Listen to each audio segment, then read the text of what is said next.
महाराष्ट्र के छत्रपति संभाजीनगर में hand gloves बनाने वाली फैक्ट्री में आग, 6 लोगों की जलकर मौत। घटना के समय फैक्ट्री में सो रहे थे 10 से 15 वर्कर्स। प्रधानमंत्री मोदी की मन की बात का 108वां एपिसोड। फिट इंडिया टॉपिक पर होगी चर्चा। हेल्थ स्टार्टअप से जुड़े युवा शेयर करेंगे अपने अनुभव। रक्षा मंत्री राजनाथ सिंह का आज असम दौरा। तेजपुर यूनिवर्सिटी के छात्रों के साथ करेंगे बातचीत। रामनगरी अयोध्या में राम मंदिर में छत्तीसगढ़ के चावल का लगेगा भोग। रायपुर से 11 ट्रकों को सीएम ने भगवा ध्वज दिखाकर किया रवाना। राजस्थान, मध्य प्रदेश समेत 7 राज्यों में घना कोहरा। हिमाचल, उत्तर प्रदेश में 5 की मौत। दिल्ली में 80 फ्लाइट्स और 30 ट्रेनें प्रभावित। नए साल के जश्न में डूबेगी दिल्ली। पाबंदियों के बीच छलकेगी उमंग। पुलिस चाक चौबंद। सभी इलाकों में व्यापक तैयारियां पूरी।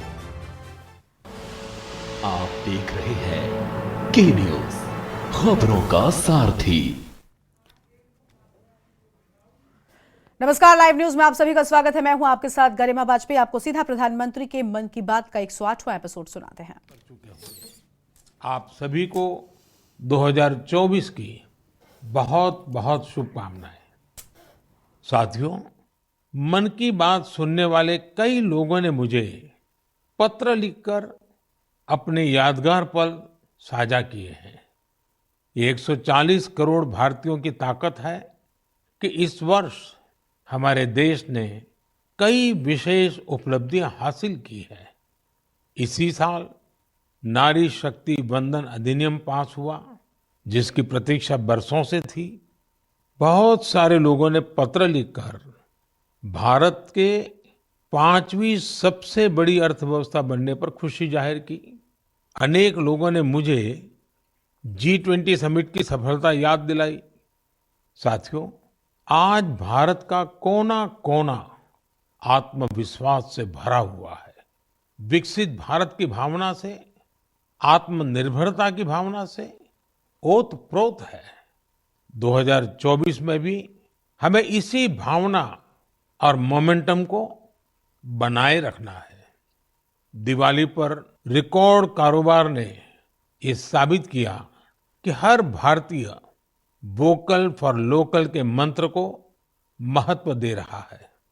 साथियों, आज भी कई लोग मुझे चंद्रयान-3 की सफलता को लेकर संदेश भेजते रहे हैं।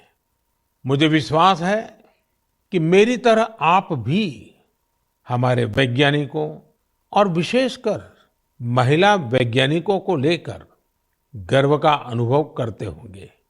साथियों, जब नाटू नाटू को ऑस्कर मिला तो पूरा देश खुशी से झूम उठा।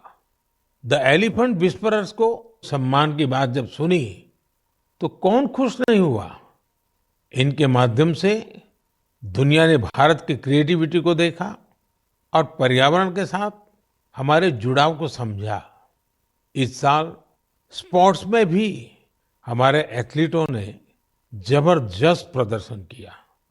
एशियन गेम्स में हमारे खिलाड़ियों ने 107 और एशियन पैरा गेम्स में 111 मेडल जीते। क्रिकेट वर्ल्ड कप में भारतीय खिलाड़ियों ने अपने प्रदर्शन से सबका दिल जीत लिया। अंडर 19 T20 वर्ल्ड कप में हमारी महिला क्रिकेट टीम की जीत बहुत प्रेरित करने वाली है। कई खेलों में खिलाड़ियों की उपलब्धियों ने देश का नाम बढ़ाया। अब 2024 में पेरिस ओलंपिक का आयोजन होगा, जिसके लिए पूरा देश अपने खिलाड़ियों का हौसला बढ़ा रहा है। साथियों, जब भी हमने मिलकर प्रयास किया, हमारे देश की विकास यात्रा पर बहुत सकारात्मक प्रभाव हुआ। हमने आजादी का अमृत महोत्सव और मेरी माटी मेरा देश ऐसे सफल अभियान का अनुभव किया। इसमें करोड़ों लोगों की भागीदारी के हम सब साक्षी हैं। 70,000 अमृत सरोवरों का निर्माण भी हमारी सामूहिक उपलब्धि है। साथियों, मेरा ये विश्वास रहा है कि जो देश इनोवेशन को महत्व नहीं देता, उसका विकास रुक जाता है। भारत का इनोवेशन हब बनना इस बात का प्रतीक है कि हम रुकने वाले नहीं हैं। 2015 में हम ग्लोबल इनोवेशन इंडेक्स में 81वें रैंक पर थे। आज हमारी रैंक 40 है। इस वर्ष भारत में फाइल होने वाले पेटेंट की संख्या ज्यादा रही, जिनमें करीब 60% डोमेस्टिक फर्म्स के थे। क्यूएस एशिया यूनिवर्सिटी रैंकिंग में इस बार सबसे अधिक संख्या में भारतीय यूनिवर्सिटी शामिल हुई है। अगर इन उपलब्धियों की लिस्ट बनाना शुरू करें तो ये कभी पूरी ही नहीं होगी। ये तो सिर्फ एक झलक है। भारत का सामर्थ्य कितना प्रभावी है। हमें देश की इन सफलताओं से, देश के लोगों की इन उपलब्धियों से प्रेरणा लेनी है, गर्व करना है, नए संकल्प लेने हैं। मैं एक बार फिर आप सबको 2024 की शुभकामनाएं देता हूं। मेरे परिवारजनों, हमने अभी भारत को लेकर हर तरफ जो आशा और उत्साह है उसकी चर्चा की। ये आशा और उम्मीद बहुत अच्छी है। जब भारत विकसित होगा तो इसका सबसे अधिक लाभ युवाओं को ही होगा। लेकिन युवाओं को इसका लाभ तब और ज्यादा मिलेगा जब वो फिट होंगे। आजकल हम देखते हैं कि लाइफस्टाइल रिलेटेड डिसीज के बारे में कितनी बातें होती हैं। ये हम सभी के लिए, खासकर युवाओं के लिए ज्यादा चिंता की बात है। इस मन की बात के लिए मैंने आप सभी से फिट इंडिया से जुड़े इनपुट भेजने का आग्रह किया था। आप लोगों ने जो रिस्पांस दिया उसने मुझे उत्साह से भर दिया है। नमो ऐप पर बड़ी संख्या में मुझे स्टार्टअप्स ने भी अपने सुझाव भेजे हैं। उन्होंने अपने कई तरह के अनूठे प्रयासों की चर्चा की है। साथियों, भारत के प्रयास से 2023 को इंटरनेशनल ईयर ऑफ मिलेट्स के रूप में मनाया गया। इससे इस क्षेत्र में काम करने वाले स्टार्टअप्स को बहुत सारे अवसर मिले। इनमें लखनऊ से शुरू हुए किरोज फूड्स, प्रयागराज के ग्रैंडमा मिलेट्स और न्यूट्रास्यूटिकल रिच ऑर्गेनिक इंडिया जैसे कई स्टार्टअप शामिल है। एल्पिनो हेल्थ फूड्स, अबोरियल और किरोज फूड से जुड़े युवा हेल्दी फूड के ऑप्शंस को लेकर नए नए इनोवेशन भी कर रहे हैं। बेंगलुरु के अनबॉक्स हेल्थ से जुड़े युवाओं ने ये भी बताया है कि कैसे वे लोगों को उनकी पसंदीदा डाइट चुनने में मदद कर रहे हैं। फिजिकल हेल्थ को लेकर दिलचस्पी जिस तरह से बढ़ रही है, उससे इस क्षेत्र से जुड़े कोचिज और ट्रेनर्स की डिमांड भी बढ़ रही है। जोगो टेक्नोलॉजी जैसे स्टार्टअप्स इस मांग को पूरा करने में मदद कर रहे हैं। साथियों, आज फिजिकल हेल्थ और वेलबीइंग की चर्चा तो खूब होती है, लेकिन इससे जुड़ा एक और बड़ा पहलू है मेंटल हेल्थ का।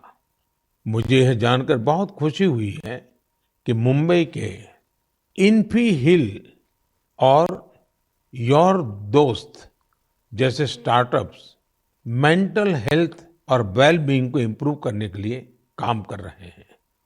इतना ही नहीं, आज इसके लिए आर्टिफिशियल इंटेलिजेंस जैसी टेक्नोलॉजी का इस्तेमाल भी किया जा रहा है। साथियों, मैं यहाँ कुछ ही स्टार्टअप्स का नाम ले सकता हूँ क्योंकि लिस्ट बहुत लंबी है। मैं आप सभी से आग्रह करूंगा कि फिट इंडिया के सपने को साकार करने की दिशा में इनोवेटिव हेल्थ केयर स्टार्टअप्स के बारे में मुझे जरूर लिखते रहें। मैं आपके साथ फिजिकल और मेंटल हेल्थ के बारे में बात करने वाले जाने माने लोगों के अनुभव भी साझा करना चाहता हूँ। ये पहला मैसेज सद्गुरु जग्गी वासुदेव जी का है। ये फिटनेस, विशेष रूप से फिटनेस ऑफ द माइंड यानी मानसिक स्वास्थ्य को लेकर अपने विचार साझा करेंगे। इस मन की बात में मन के स्वास्थ्य पर बात करना हमारा सौभाग्य है। Mental illnesses and how we keep our neurological system are very directly related. How alert, static-free and disturbance-free we keep our neurological system will decide how pleasant we feel within ourselves. What we call as peace, love, joy, blissfulness, agony, depression, ecstasy, all have a chemical and neurological basis. Pharmacology is essentially trying to fix the chemical imbalance within the body by adding chemicals from outside. Mental illnesses are being managed this way. But we must realize that taking chemicals from outside in the form of medications is necessary when one is in extreme situation. Working for an internal mental health situation or working for an equanimous chemistry within ourselves, a chemistry of peacefulness, joyfulness, blissfulness, is something that has to be brought into every individual's life, into the cultural life of a society and the nations around the world and the entire humanity. It's very important we understand our mental health, our sanity is a fragile privilege. We must protect it, we must nurture it. For this, there are many levels of practices in the yogic system. Completely internalized processes that people can do as simple practices with which they can bring certain equanimity to their chemistry and certain calmness to their neurological system. The technologies of inner well-being is what we call as the yogic sciences. Let's make it happen. सामान्य तौर पर सद्गुरु जी ऐसे ही बेहतरीन तरीके से अपनी बातों को सामने रखने के लिए जाने जाते हैं। आइए अब हम जानी मानी क्रिकेट खिलाड़ी हरमनप्रीत कौर जी को सुनते हैं। नमस्कार, मैं अपने देशवासियों को मन की बात के माध्यम से कुछ कहना चाहती हूँ। माननीय प्रधानमंत्री श्री नरेंद्र मोदी जी के फिट इंडिया की पहल मुझे अपने फिटनेस मंत्र आप सभी के साथ शेयर करने के लिए प्रोत्साहित किया है। आप सभी को मेरा पहला सजेशन यही है, one can not out train a bad diet. इसका अर्थ ये है, आप कब खाते हो और क्या खाते हो, इसके बारे में आपको बहुत सावधान रहना होगा। हाल ही में माननीय प्रधानमंत्री मोदी जी ने सभी को बाजरा खाने के लिए इनकरेज किया है, जो कि इम्यूनिटी बढ़ाता है और टिकाऊ खेती करने में सहायता करता है और पचाने में भी आसान है। रेगुलर एक्सरसाइज और 7 घंटे की पूरी नींद बॉडी के लिए बहुत ज़रूरी है और फिट रहने के लिए मदद करती है। इसके लिए बहुत डिसिप्लिन एंड कंसिस्टेंसी की ज़रूरत होगी। जब आपको इसका रिजल्ट मिलने लग जाएगा तो आप डेली खुद ही एक्सरसाइज करना स्टार्ट कर दोगे। मुझे आप सबसे बात करने और अपना फिटनेस मंत्र शेयर करने का अवसर देने के लिए माननीय प्रधानमंत्री जी का बहुत धन्यवाद। हरमनप्रीत जी जैसी प्रतिभाशाली खिलाड़ी की बातें निश्चित रूप से आप सभी को प्रेरित करेगी। आइए ग्रैंड मास्टर विश्वनाथन आनंद जी को सुने। हम सभी जानते हैं कि उनके खेल शतरंज के लिए मेंटल फिटनेस का कितना महत्व है। Namaste, I'm Vishwanathan Anand. You have seen me play chess, and very often I'm asked, what is your fitness routine? Now, chess requires a lot of focus and patience. So I do the following, which keeps me fit and agile. I do yoga 2 times a week. I do cardio 2 times a week. And 2 times a week, I focus on flexibility, stretching, weight training, and I tend to take 1 day off per week. All of these are very important for chess. You need to have the stamina to last 6 or 7 hours of intense mental effort, but you also need to be flexible to be able to sit comfortably, and the ability to regulate your breath to calm down is helpful when you want to focus on some problem, which is usually a chess game. My fitness tip to all Man Ki Baat listeners would be to keep calm and focus on the task at hand. The best fitness tip, for me, absolutely the most important fitness tip, is to get a good night's sleep. Do not start sleeping for 4 and 5 hours a night. I think 7 or 8 is an absolute minimum. So we should try as hard as possible to get a good night's sleep, because that is when the next day you're able to get through the day in calm fashion. You don't make impulsive decisions. You're in control of your emotions. For me, sleep is the most important fitness tip. आइए अब अक्षय कुमार जी को सुनते हैं। नमस्कार, मैं हूं अक्षय कुमार। सबसे पहले तो मैं हमारे आदरणीय प्रधानमंत्री जी का बहुत शुक्रिया करता हूं कि उनके मन की बात में मुझे भी अपने मन की बात आपको कह पाने का एक छोटा सा मौका मिला। आप लोग जानते हैं कि मैं फिटनेस के लिए जितना पैशनेट हूं, उससे भी कई ज्यादा पैशनेट हूं नेचुरल तरीके से फिट रहने के लिए। मुझे ना ये फैंसी जिम से ज्यादा पसंद है बाहर स्विमिंग करना, बैडमिंटन खेलना, सीढ़ियां चढ़ना, मुद्गर से कसरत करना, अच्छा हेल्दी खाना खाना। जैसे मेरा ये मानना है कि शुद्ध घी अगर सही मात्रा में खाया जाए तो हमें फायदा करता है। लेकिन मैं देखता हूं कि बहुत से यंग लड़के लड़कियां इस वजह से घी नहीं खाते कि कहीं वो मोटे ना हो जाए। बहुत जरूरी है कि हम ये समझें कि क्या हमारी फिटनेस के लिए अच्छा है और क्या बुरा है। डॉक्टर्स की सलाह से आप अपना लाइफस्टाइल बदलो, ना कि किसी फिल्म स्टार की बॉडी देखकर। एक्टर स्क्रीन पे जैसे दिखते हैं वैसे तो कई बार होते भी नहीं है।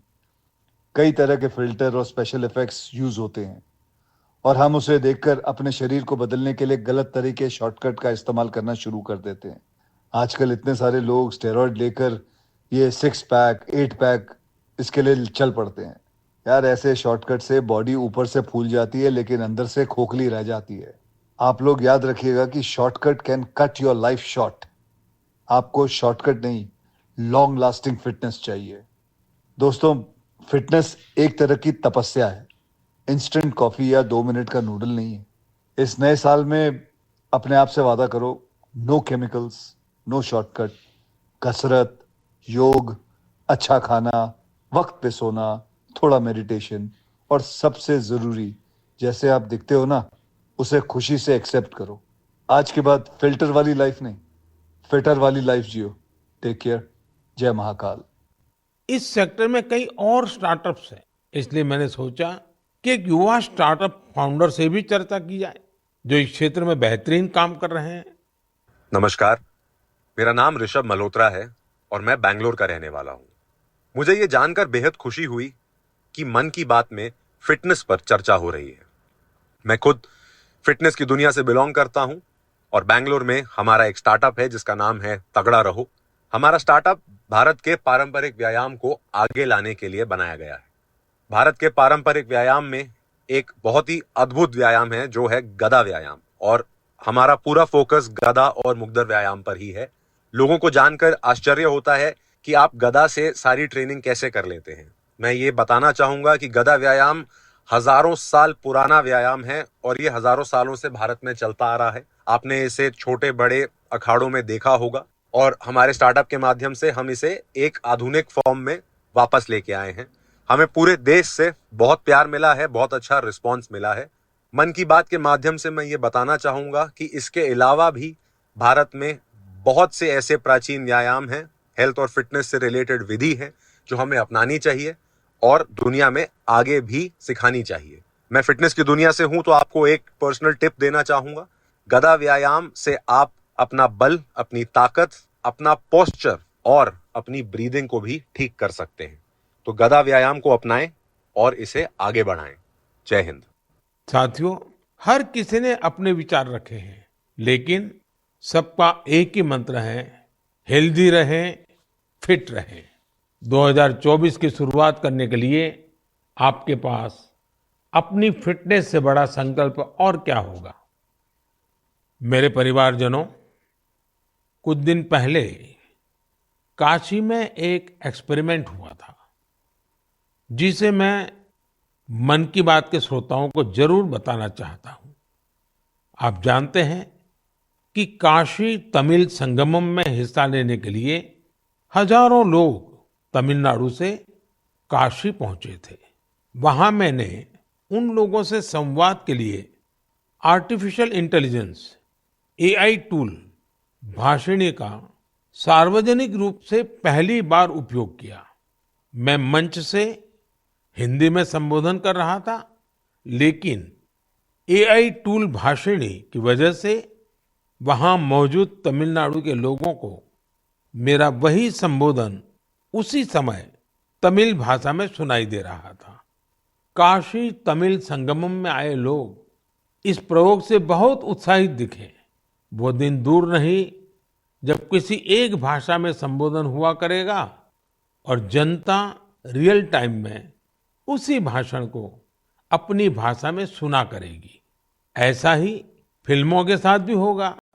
जब जनता सिनेमा हॉल में एआई की मदद से रियल टाइम ट्रांसलेशन सुना करेगी, आप अंदाजा लगा सकते हैं कि जब ये टेक्नोलॉजी हमारे स्कूलों, हमारे अस्पतालों, हमारी अदालतों में व्यापक रूप से इस्तेमाल होने लगेगी तो कितना बड़ा परिवर्तन आएगा। मैं आज की युवा पीढ़ी से आग्रह करूंगा कि रियल टाइम ट्रांसलेशन से जुड़े एआई टूल्स को और एक्सप्लोर करें, उन्हें 100% फुल प्रूफ बनाएं। साथियों, बदलते हुए समय में हमें अपनी भाषाएं बचानी भी हैं और उनका संवर्धन भी करना है। अब मैं आपको झारखंड के एक आदिवासी गांव के बारे में बताना चाहता हूं। इस गांव ने अपने बच्चों को मातृभाषा में शिक्षा देने के लिए एक अनूठी पहल की है। मंगलो गांव में बच्चों को कुडुख भाषा में शिक्षा दी जा रही है। इस स्कूल का नाम है कार्तिक उरांव आदिवासी कुडुख स्कूल। इस स्कूल में 300 आदिवासी बच्चे पढ़ते हैं। कुडुख भाषा उरांव आदिवासी समुदाय की मातृभाषा है। कुडुख भाषा की अपनी लिपि भी है, जिसे तोलंग सिकी नाम से जाना जाता है। ये भाषा धीरे धीरे विलुप्त होती जा रही थी, जिसे बचाने के लिए इस समुदाय ने अपनी भाषा में बच्चों को शिक्षा देने का फैसला किया है। इस स्कूल को शुरू करने वाले अरविंद उरांव कहते हैं कि आदिवासी बच्चों को अंग्रेजी भाषा में दिक्कत आती थी, इसलिए उन्होंने गांव के बच्चों को अपनी मातृभाषा में पढ़ाना शुरू कर दिया। उनके इस प्रयास से बेहतर परिणाम मिलने लगे तो गांव वाले भी उनके साथ जुड़ गए। अपनी भाषा में पढ़ाई की वजह से बच्चों के सीखने की गति भी तेज हो गई है। हमारे देश में कई बच्चे भाषा की मुश्किलों की वजह से पढ़ाई बीच में ही छोड़ देते थे। ऐसी परेशानियों को दूर करने में नई राष्ट्रीय शिक्षा नीति से भी मदद मिल रही है। हमारा प्रयास है कि भाषा किसी भी बच्चे की शिक्षा और प्रगति में बाधा नहीं बननी चाहिए। साथियों, हमारी भारत भूमि को हर कालखंड में देश की विलक्षण बेटियों ने गौरव से भर दिया है। सावित्रीबाई फुले जी और रानी वेलु नाचियार जी देश की ऐसी ही दो विभूतियां हैं। उनका व्यक्तित्व ऐसे प्रकाश स्तंभ की तरह है जो हर युग में नारी शक्ति को आगे बढ़ाने का मार्ग दिखाता रहेगा। आज से कुछ ही दिनों बाद 3 जनवरी को हम सभी इन दोनों की जन्म जयंती मनाएंगे। सावित्रीबाई फुले जी का नाम आते ही सबसे पहले शिक्षा और समाज सुधार के क्षेत्र में उनका योगदान हमारे सामने आता है। वे हमेशा महिलाओं और वंचितों की शिक्षा के लिए जोरदार तरीके से आवाज उठाती रही। वे अपने समय से बहुत आगे थी और उन गलत प्रथाओं के विरोध में हमेशा मुखर रही। शिक्षा से समाज के सशक्तिकरण पर उनका गहरा विश्वास था। महात्मा फुले जी के साथ मिलकर उन्होंने बेटियों के लिए कई स्कूल शुरू किए। उनकी कविताएं लोगों में जागरूकता बढ़ाने और आत्मविश्वास भरने वाली होती थी। लोगों से हमेशा उनका यह आग्रह रहा कि वे जरूरत में एक दूसरे की मदद करें और प्रकृति के साथ भी समरसता से रहें। वे कितनी दयालु थी, इसे शब्दों में नहीं समेटा जा सकता। जब महाराष्ट्र में अकाल पड़ा तो सावित्रीबाई और महात्मा फुले ने जरूरतमंदों की मदद के लिए अपने घरों के दरवाजे खोल दिए। सामाजिक न्याय का ऐसा उदाहरण विरले ही देखने को मिलता है। जब वहां प्लेग का भय व्याप्त था तो उन्होंने खुद को लोगों की सेवा में झोंक दिया। इस दौरान वे खुद इस बीमारी की चपेट में आ गई। मानवता को समर्पित उनका जीवन आज भी हम सभी को प्रेरित कर रहा है। साथियों, विदेशी शासन के खिलाफ संघर्ष करने वाली देश की कई महान विभूतियों में से एक नाम रानी वेलु नाचियार का भी है। तमिलनाडु के मेरे भाई बहन आज भी उन्हें वीरा मंगई यानी वीर नारी के नाम से याद करते हैं। अंग्रेजों के खिलाफ रानी वेलु नाचियार जिस बहादुरी से लड़ी और जो पराक्रम दिखाया वो बहुत ही प्रेरित करने वाला है। अंग्रेजों ने शिवगंगा साम्राज्य पर हमले के दौरान उनके पति की हत्या कर दी थी, जो वहां के राजा थे। रानी वेलु नाचियार और उनकी बेटी किसी तरह दुश्मनों से बच निकली थी। वे संगठन बनाने और मरूद ब्रदर्स यानी अपने कमांडरों के साथ सेना तैयार करने में कई सालों तक जुटी रही। उन्होंने पूरी तैयारी के साथ अंग्रेजों के खिलाफ युद्ध शुरू किया और बहुत ही हिम्मत और संकल्प शक्ति के साथ लड़ाई लड़ी। रानी वेलु नाचियार का नाम उन लोगों में शामिल है जिन्होंने अपनी सेना में पहली बार ऑल विमेन ग्रुप बनाया था। मैं इन दोनों वीरांगनाओं को श्रद्धा सुमन अर्पित करता हूं। मेरे परिवारजनों, गुजरात में डायरा की परंपरा है। रात भर हजारों लोग डायरा में शामिल होकर के मनोरंजन के साथ ज्ञान को अर्जित करते हैं। इस डायरा में लोक संगीत, लोक साहित्य और हास्य की त्रिवेणी हर किसी के मन को आनंद से भर देती है। इस डायरा के एक प्रसिद्ध कलाकार हैं भाई जगदीश त्रिवेदी जी। हास्य कलाकार के रूप में भाई जगदीश त्रिवेदी जी ने 30 साल से भी ज्यादा समय से अपना प्रभाव जमा रखा है। हाल ही में भाई जगदीश त्रिवेदी जी का मुझे एक पत्र मिला और साथ में उन्होंने अपनी एक किताब भी भेजी है। किताब का नाम है social audit of social service. ये किताब बड़ी अनूठी है। इसमें हिसाब किताब है। ये किताब एक तरह की बैलेंस शीट है। पिछले 6 सालों में भाई जगदीश त्रिवेदी जी को किस किस कार्यक्रम से कितनी आय हुई और वो कहाँ कहाँ खर्च हुआ, इसका पूरा लेखा जोखा किताब में है।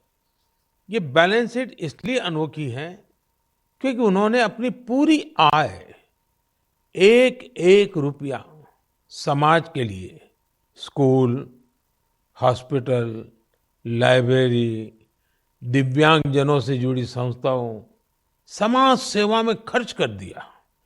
पूरे 6 साल का हिसाब है। जैसे किताब में एक स्थान पर लिखा है 2022 में उनको अपने कार्यक्रमों से आय हुई 2,35,79,674 रुपये और उन्होंने स्कूल, हॉस्पिटल, लाइब्रेरी पर खर्च किए 2,35,79,674 रुपये। उन्होंने 1 रुपया भी अपने पास नहीं रखा। दरअसल इसके पीछे भी एक दिलचस्प वाकया है। हुआ यूं कि एक बार भाई जगदीश त्रिवेदी जी ने कहा कि जब 2017 में वो 50 साल के हो जाएंगे तो उसके बाद उनके कार्यक्रमों से होने वाली आय को वो घर नहीं ले जाएंगे बल्कि समाज पर खर्च करेंगे। 2017 के बाद से अब तक वो लगभग 8.25 करोड़ रुपए अलग अलग सामाजिक कार्यों पर खर्च कर चुके हैं। एक हास्य कलाकार अपनी बातों से हर किसी को हंसने के लिए मजबूर कर देता है, लेकिन वो भीतर कितनी संवेदनाओं को जीता है, ये भाई जगदीश त्रिवेदी जी के जीवन से पता चलता है। आपको ये जानकर हैरानी होगी कि उनके पास पीएचडी की 3 डिग्रियां भी हैं। वो 75 किताबें लिख चुके हैं, जिनमें से कई पुस्तकों को सम्मान भी मिला है। उन्हें सामाजिक कार्यों के लिए भी कई पुरस्कारों से सम्मानित किया जा चुका है। मैं भाई जगदीश त्रिवेदी जी को उनके सामाजिक कार्यों के लिए बहुत बहुत शुभकामनाएं देता हूं। मेरे परिवारजनों, अयोध्या में राम मंदिर को लेकर पूरे देश में उत्साह है, उमंग है। लोग अपनी भावनाओं को अलग अलग तरह से व्यक्त कर रहे हैं। आपने देखा होगा, बीते कुछ दिनों में श्री राम और अयोध्या को लेकर कई सारे नए गीत, नए भजन बनाए गए हैं। बहुत से लोग नई कविताएं भी लिख रहे हैं। इसमें बड़े बड़े अनुभवी कलाकार भी हैं, तो नए उभरते युवा साथियों ने भी मन को मोह लेने वाले भजनों की रचना की है। कुछ गीतों और भजनों को तो मैंने भी अपने सोशल मीडिया पर शेयर किया है। ऐसा लगता है कि कला जगत अपनी अनूठी शैली में इस ऐतिहासिक क्षण का सहभागी बन रहा है। मेरे मन में एक बात आ रही है कि क्या हम सभी लोग ऐसी सारी रचनाओं को एक कॉमन हैशटैग के साथ शेयर करें। मेरा आपसे अनुरोध है कि हैशटैग श्री राम भजन के साथ आप अपनी रचनाओं को सोशल मीडिया पर शेयर करें। ये संकलन भावों का, भक्ति का ऐसा प्रवाह बनेगा जिसमें हर कोई राममय हो जाएगा। मेरे प्यारे देशवासियों, आज मन की बात में मेरे साथ बस इतना ही। 2024 अब कुछ ही घंटे दूर है। भारत की उपलब्धियां हर भारतवासी की उपलब्धि है। हमें पंच प्राणों का ध्यान रखते हुए भारत के विकास के लिए निरंतर जुटे रहना है। हम कोई भी काम करें, कोई भी फैसला ले, हमारी सबसे पहली कसौटी यही होनी चाहिए कि इससे देश को क्या मिलेगा, इससे देश का क्या लाभ होगा। राष्ट्र प्रथम, नेशन फर्स्ट, इससे बड़ा कोई मंत्र नहीं। इसी मंत्र पर चलते हुए हम भारतीय अपने देश को विकसित बनाएंगे, आत्मनिर्भर बनाएंगे। आप सभी 2024 में सफलताओं की नई ऊंचाई पर पहुंचे। आप सभी स्वस्थ रहें, फिट रहें, खूब आनंद से रहें, मेरी यही प्रार्थना है। 2024 में हम फिर एक बार देश के लोगों की नई उपलब्धियों पर चर्चा करेंगे। बहुत बहुत धन्यवाद।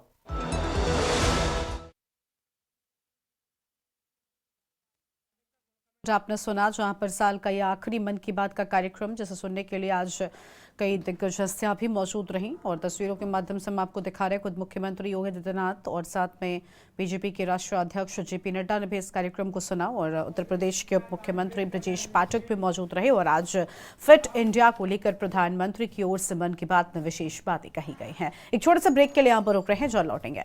आगे खबरों की ओर बढ़ेंगे, लेकिन उससे पहले 5 मिनट में 25 खबरों का रुख कर लेते हैं। सीएम योगी आदित्यनाथ का आज का कार्यक्रम महिला हाफ मैराथन कार्यक्रम में हिस्सा लेंगे सीएम। सुबह 11:45 पर होगा कार्यक्रम का आयोजन। राजधानी के दुबग्गा चौराहे में मैराथन कार्यक्रम। महाराष्ट्र के संभाजीनगर हैंड ग्लव्स फैक्ट्री में लगी आग। छत्रपति संभाजीनगर में हैंड ग्लव्स फैक्ट्री में आग, 6 लोगों की जलकर मौत, 4 मजदूरों ने बचाई अपनी जान। घटना के समय फैक्ट्री में सो रहे थे 10 से 15 वर्कर्स। गृह मंत्री अमित शाह आज यूपी के मथुरा जाएंगे। आज 2.5 घंटे मथुरा में रहेंगे गृह मंत्री अमित शाह। आज दोपहर 1:30 बजे मथुरा के वृंदावन हेलीपैड पहुंचेंगे और सदगुरु कुटीर में दोपहर का भोज करेंगे अमित शाह। यूपी में कपारे वाली ठंड से जूझ रहे हैं लोग। पूरा प्रदेश गलन और सर्दी से जूझ रहे हैं लोग और यूपी लखनऊ सहित कई शहर सबसे ठंडे, कई इलाकों के लिए ऑरेंज और येलो अलर्ट।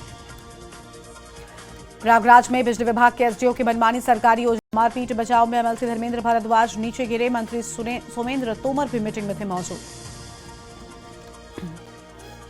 अमरोहा पुलिस ने शुरू की नई पहल, बुलेट में पटाखे वाला साइलेंसर लगाने वालों पर कार्रवाई। पटाखे के साइलेंसर निकालकर थाने के सामने चलाया रोलर। डोईवाला में लच्छीवाला फ्लाईओवर पर भीषण हादसा, तेज रफ्तार 2 कारों में आमने सामने हुई टक्कर। सूचना मिलते ही मौके पर पहुंची डोईवाला पुलिस।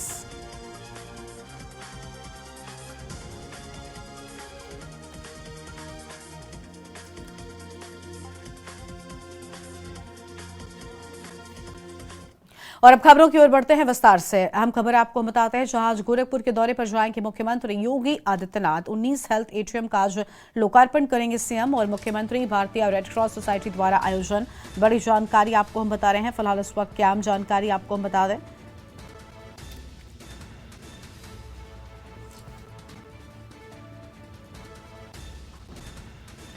और यह आम खबर आपको हम बता रहे हैं, जहां पर रेड क्रॉस सोसाइटी द्वारा आयोजन और अंगीकृत 500 टीबी रोगियों को पोषण पोटली देंगे। 500 बालिकाओं को हाइजीन किट का भी वितरण करेंगे और गंभीरनाथ प्रेक्षागृह एवं सांस्कृतिक केंद्र में आयोजन की बात सामने आई है। फिलहाल इस वक्त की बड़ी खबर आपको हम बता रहे हैं। तो यह आम जानकारी आपको हम बता दें, जहां पर 500 बालिकाओं को हाइजीन किट वितरित करेंगे। और ये बड़ी खबर आपको हम बता दें, इस वक्त की अहम जानकारी।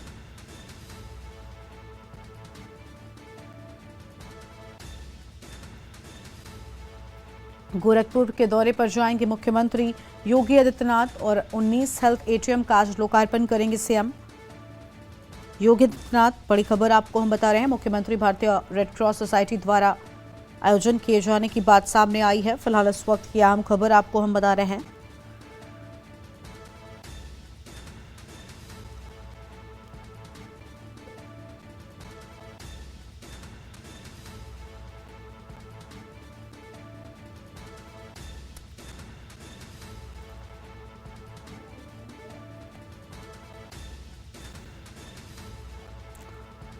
और यह हम जानकारी आपको हम बता दें, जहां पर गंभीरनाथ प्रेक्षागृह एवं सांस्कृतिक केंद्र में आयोजन की बात सामने आई। इस वक्त की आम खबर आपको हम बता दें।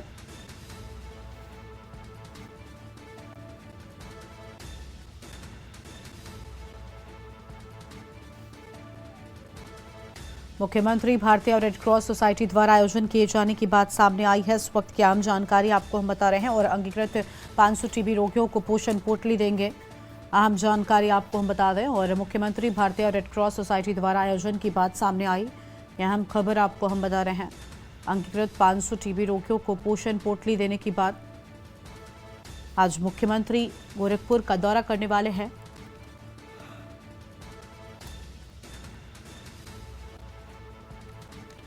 गंभीरनाथ प्रेक्षागृह एवं सांस्कृतिक कार्यक्रमों में पहुंचेंगे और गोरखपुर के दौरे पर जाएंगे मुख्यमंत्री योगी आदित्यनाथ।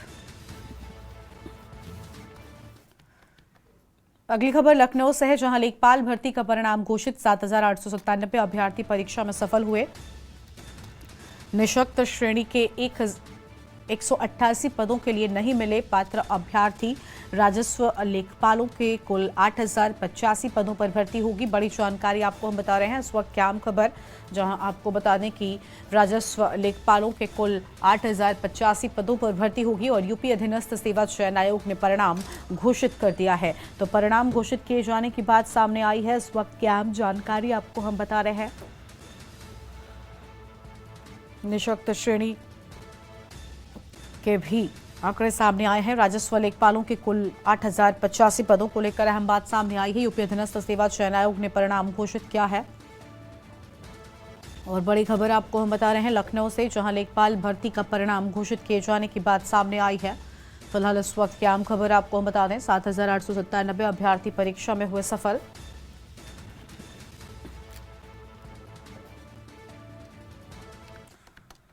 और अगली खबर अयोध्या से आपको हम बताते हैं, जहां 22 जनवरी को राम मंदिर में प्राण प्रतिष्ठा होगी और 22 जनवरी को पीएम मोदी प्राण प्रतिष्ठा में शामिल होंगे।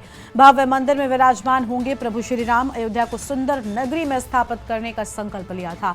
आज की अयोध्या नए भारत की नई अयोध्या है। तो बड़ी जानकारी आपको बता दें, जहां पर भव्य मंदिर में विराजमान होंगे प्रभु श्री राम और अयोध्या को सजाने संवारने का काम लगातार जारी है। सुंदर नगरी में स्थापित करने का संकल्प जो लिया गया उसे पूरा किया जा रहा है। 22 जनवरी को खुद प्रधानमंत्री मोदी प्राण प्रतिष्ठा में शामिल होने के लिए पहुंचेंगे। आम जानकारी आपको हम बता रहे हैं।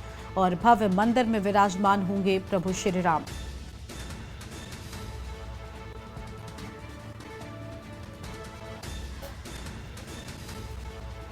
आज की अयोध्या नए भारत की नई अयोध्या है। अयोध्या से अगली खबर, जहां इकबाल अंसारी ने पीएम पर फूल बरसाए हैं। बाबरी मस्जिद के पक्षकार हैं इकबाल अंसारी, और इकबाल अंसारी ने भी पीएम पर फूल बरसाए। साथियों के साथ कल पीएम के रोड शो में शामिल हुए थे अंसारी, और इस दौरान इकबाल अंसारी ने प्रधानमंत्री के स्वागत के दौरान उन पर फूलों की बारिश की थी। तो अयोध्या से आम खबर आपको बता दें, कल जब प्रधानमंत्री दौरे पर पहुंचे थे उस दौरान इकबाल अंसारी भी पहुंचे और उन्होंने प्रधानमंत्री के काफिले पर फूल बरसाए, उनका स्वागत किया। प्रभु श्री राम की नगरी अयोध्या में आपको बता दें कि इकबाल अंसारी बाबरी मस्जिद के पक्षकार रहे हैं और प्रधानमंत्री का उन्होंने भी स्वागत किया है फूल बरसाकर। ये बड़ी जानकारी आपको हम बता रहे हैं। इस वक्त की अहम खबर, बाबरी मस्जिद के पक्षकार हैं इकबाल अंसारी और प्रधानमंत्री के काफिले पर फूल बरसाते नजर आए।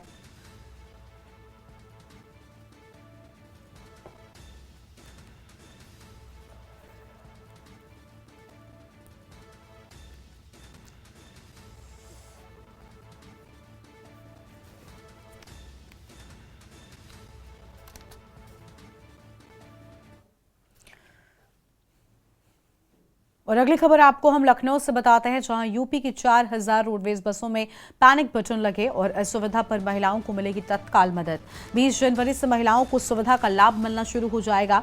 112 और केंद्रीयकृत कमांड सेंटर पर जाएगी सूचना। तो डायल 112 और केंद्रीयकृत कमांड सेंटर पर सूचना जाएगी। बटन दबते ही तत्काल मिलेगी पुलिस की मदद। अहम जानकारी आपको हम बता रहे हैं। इस वक्त की अहम खबर आपको हम बता दें,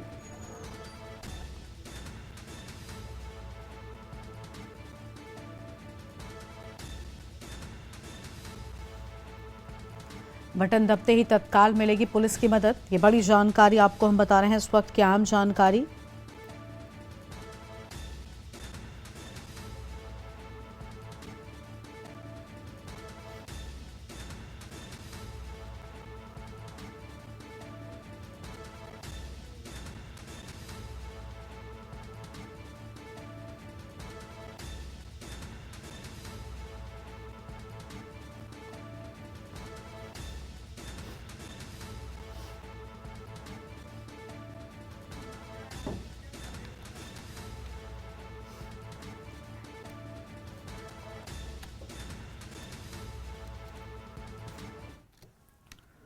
और आगे बढ़ते हैं खबरों की ओर। अगली खबर रायपुर से है, जहां पूर्व मुख्यमंत्री भूपेश बघेल 4 दिवसीय नागपुर दिल्ली के दौरे से रायपुर लौटे हैं। उन्होंने नागपुर में आयोजित महारैली को सफल बताया और कहा कि कांग्रेस लोकसभा चुनाव को लेकर पूरी तरह से तैयार है।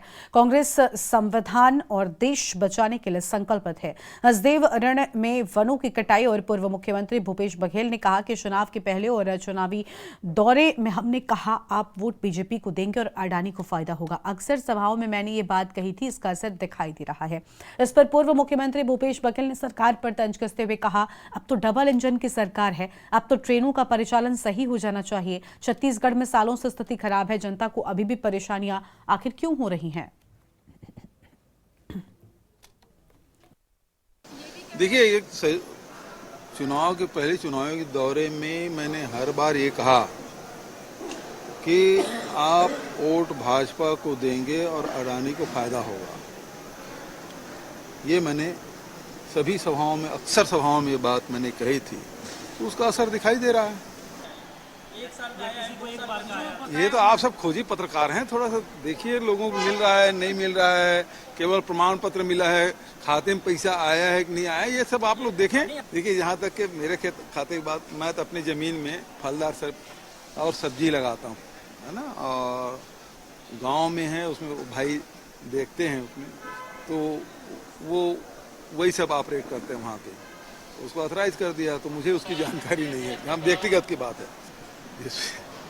और सभी मंत्रियों को बधाई देता हूँ, और जो जिम्मेदारी मिली है उसका निर्वहन करेंगे। और बहुत सारे जो 3-4 नेता जिनके साथ हम लोग पहले भी मंत्री रहे, उनके परफॉर्मेंस हम लोग जानते हैं, पूरा प्रदेश जानता है। लेकिन जो नए बने हैं, उनको जो पहली बार विधायक बने हैं, पहली बार मंत्री बने हैं, उसको परफॉर्मेंस दिखाना होगा। और हम सब के साथ इंतज़ार भी कर रहे हैं, जो अपने वादे लेकर गए थे जनता के बीच में और जिसके कारण से जीत हासिल हुई है, उसे जल्दी से जल्दी वो लोग लागू करें, ताकि आम जनता पर अच्छा प्रभाव पड़े। और ख़ासकर नए जो विधायक, जो मंत्री बने हैं, बड़ी बड़ी जिम्मेदारियां मिली है, उसको परफॉर्मेंस दिखाने की कल नए साल की शुरुआत हो रही है और वहीं नए साल की आमद को लेकर मोगा पुलिस पूरी तरीके से चौकस हो गई है। और आपको बता दें कि मोगा के एसएसपी विवेकशील सोनी दोबारा दिए गए दिशा निर्देशों पर मोगा जिले में अलग अलग स्थानों पर चेकिंग की जा रही है ताकि लोग शहर में अमन चैन के साथ नया साल मना सके। वहीं मोगा पुलिस ने भारी भीड़ भाड़ वाले इलाकों में चेकिंग अभियान चलाया और बिना नंबरों और कागजों के वाहनों को बाउंड भी किया है और चालान भी काटे हैं।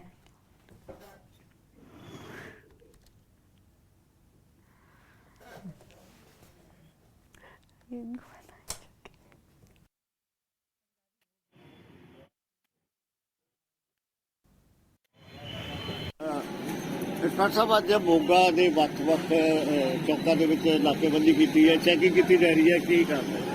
ਆਪਣੇ ਜਿਵੇਂ ਨਵੇਂ ਸਾਲ ਕਰਕੇ ਜੋ ਵੀ ਆਪਣੇ ਸਾਹਿਬ ਦੇ ਦਿਸ਼ਾ ਨਿਰਦੇਸ਼ ਹੈ ਚੈਕਿੰਗ ਕੀਤੀ ਜਾ ਰਹੀ ਹੈ। ਜੋ ਵੀ ਬਾਹਰ ਦੇ ਸ਼ਹਿਰ ਦੇ ਕਿਤੋਂ ਵੀ ਗੱਡੀਆਂ ਆ ਰਹੀਆਂ ਉਹਨਾਂ ਦੀ ਖਾਸ ਕਰਕੇ ਚੈਕਿੰਗ ਕੀਤੀ ਜਾ ਰਹੀ ਹੈ ਤੇ ਜਿਵੇਂ ਟ੍ਰੈਫਿਕ ਕੰਟਰੋਲ ਕਰਨ ਵਾਸਤੇ ਜਿਵੇਂ ਦੁਕਾਨਦਾਰਾਂ ਨੂੰ ਖਾਸ ਹਦਾਇਤ ਆ ਕਿ ਆਪਣੇ ਉਹ ਜੋ ਵੀ ਦੁਕਾਨ ਦਾ ਸਮਾਨ ਆਪਣੇ ਦਾਇਰੇ ਦੇ ਵਿੱਚ ਲਾਉਣ ਤਾਂ ਜੋ ਟ੍ਰੈਫਿਕ ਕੰਟਰੋਲ ਕੀਤਾ ਜਾ ਸਕੇ। ਜੋ ਵੀ ਬਾਹਰੋਂ ਗੱਡੀਆਂ ਆ ਰਹੀਆਂ ਉਹਨਾਂ ਨੂੰ ਖਾਸ ਹਦਾਇਤ ਹੈ ਕਿ ਜਿਵੇਂ ਆਪਣੇ ਸ਼ਹਿਰ ਵਿੱਚ ਜਿੱਥੇ ਵੀ ਕਿਤੇ ਪਾਰਕਿੰਗ ਬਣੀ ਹੈ ਉਸ ਜਗ੍ਹਾ 'ਤੇ ਆਪਣੀ ਗੱਡੀ ਪਾਰਕ ਕਰਕੇ ਫਿਰ ਹੀ ਆਪਣੀ शॉपिंग वगैरह करना ताकि ट्रैफिक कंट्रोल किया जाए। कड़ाके की ठंड के बीच भी जगाधरी नगरसभा में विकसित भारत संकल्प यात्रा को लेकर लोगों में जोश दिखाई दिया है और विकसित भारत संकल्प यात्रा जगाधरी विधानसभा के गांव कोट मुकारोपुर खिलावाला ब्लोली उर्जनी पहुंची है और हरियाणा के कैबिनेट मंत्री कंवरपाल गुर्जर ने मुख्य अतिथि के रूप में शिरकत की है। कैबिनेट मंत्री ने कहा कि इस यात्रा को लेकर लोगों में उत्साह है, मौके पर समस्याओं का समाधान किया जा रहा है और अब प्रदेश सरकार का टारगेट गरीबी को खत्म करने का है, उसके लिए योजनाएं चलाई जा रही हैं। वहीं उन्होंने कहा कि 2024 के लोकसभा और विधानसभा चुनावों को लेकर हम पूरी तरह से तैयार हैं और SYL पर पंजाब सरकार के अड़ियल रवैये की निंदा करते हुए कहा कि पंजाब सरकार का रवैया गलत है। वाइफ ऑफ नवाब ये पूरी तैयारी है। भारतीय जनता पार्टी तो हर टाइम तैयारी रहती है क्योंकि हमारा जो संगठन है वो भी पूरी तरीके से सक्रिय रहता है और जहाँ पे सरकार होती है सरकार भी ईमानदारी के साथ लोगों की समस्याओं को सुलझाने में लगी रहती है। अभी आप देख रहे हैं लगातार इतने लंबे टाइम से हम लोगों के बीच में ही हैं, तो मैं समझता हूं कि जनता की सेवा करेंगे तो जनता का आशीर्वाद मिलेगा, तो हमारी पूरी तैयारी मान रहे। देखिए बहुत ही निंदनीय है ये बार बार कहना, यानी कि कोई भी आदमी अपने आप ही अपना फैसला करेगा तो फिर तो चल नहीं सकता ना, फैसला तो कोई ना कोई करने वाला चाहिएगा।